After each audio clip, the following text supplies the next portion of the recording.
திருமணமான பெண் தன் தாய்க்கு எழுதிய கடிதம் அனைவரும் கட்டாயம் படிங்க. அன்புள்ள அம்மா, எல்லா பெண்களைப் போலவே கல்யாண கனவில் கழித்து மனதை கொள்ளையடித்தவரை உங்கள் சம்மதத்துடன் குதூகலமாக ஆடம்பரமாக திருமணம் புரிந்து கொண்டேன். பின்னர்தான் தெரிந்தது வாழ்க்கை சினிமாவில் போடும் சுபத்திற்கு பின்புதான் தொடங்குகிறதென்று. வாழ்க்கையில் விரும்புவது விரும்பப்படுவதென்பதையும் தாண்டி நிறைய இருக்கிறது என்று தெரிய வருகிறது.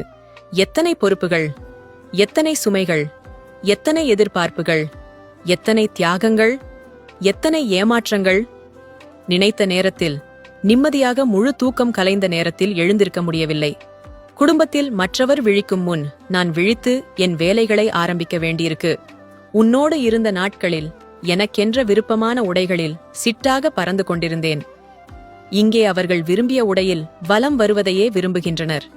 இதோ என் தோழியை தோழனை பார்த்துவிட்டு வருகிறேன் என்று உன்னிடம் சொல்லிவிட்டு சென்றது போல் சொல்லிச் செல்ல இயலவில்லை.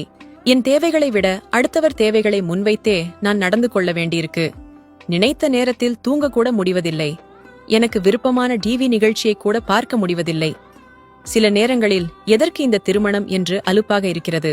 இந்த திருமணம் என் சுதந்திரத்தை அல்லவா பறித்துவிட்டது, என் சுயத்தை அல்லவா சூறையாடிவிட்டது. உன்னிடம் இருந்தபோதே மிக மகிழ்வாக இருந்தேனே, உன்னிடம் திரும்ப வந்துவிடலாமா என்று கூட தோன்றுகிறது. உன் மடியில் படுத்துக் கொள்ளணும் போலிருக்கிறது அம்மா. வேண்டாம் வேண்டாம் என்று நான் சொல்ல சொல்ல ஒரே ஒரு இட்லி போட்டுக்கோ. உனக்கு பிடிக்குமேனு பால் கோவா செஞ்சேன்னு நீ பின்னாலேயே வந்து வந்து ஊட்டி விடுவதை கொஞ்சிக் கொள்ள வேண்டும் போலிருக்கிறது.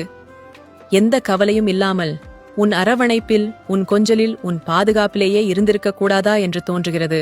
ஆனால் அடுத்த கணமே நீயும் என் வயதில் என்னை மாதிரிதானே உணர்ந்திருப்பாய். நீ உன் திருமணத்தில் செய்த தியாகங்கள்தானே எனக்கு இந்த அழகிய நினைவுகளை கொடுத்திருக்கிறது. நீ அன்று நான் இன்று நினைப்பது போல் நினைத்திருந்தால் நான் இன்று இருப்பேனா? நீ செய்த தியாகங்களையும் உழைப்பையும் பாசத்தையும் எதிர்பாரா அன்பையும் நான் திருப்பித் தர வேண்டாமா என்று நினைத்துக் கொள்கிறேன். அதுவும் உன்னிடமிருந்து கற்றதுதான். அப்படி நினைக்கும்போது வாழ்க்கையே எளிதாக தெரிகிறது, தெளிவாக புரிகிறது. காலம் செல்ல செல்ல நீ உன் குடும்பத்தை நேசித்தது போல் நானும் என் குடும்பத்தை நேசிக்க ஆரம்பித்து விடுவேன். நீ செய்த தியாகங்களை நானும் செய்ய தயாராகி விடுவேன். உனக்கு நாங்கள் கொடுத்த மன உறுதியை, திடத்தை என் குடும்பமும் எனக்கு தரும்.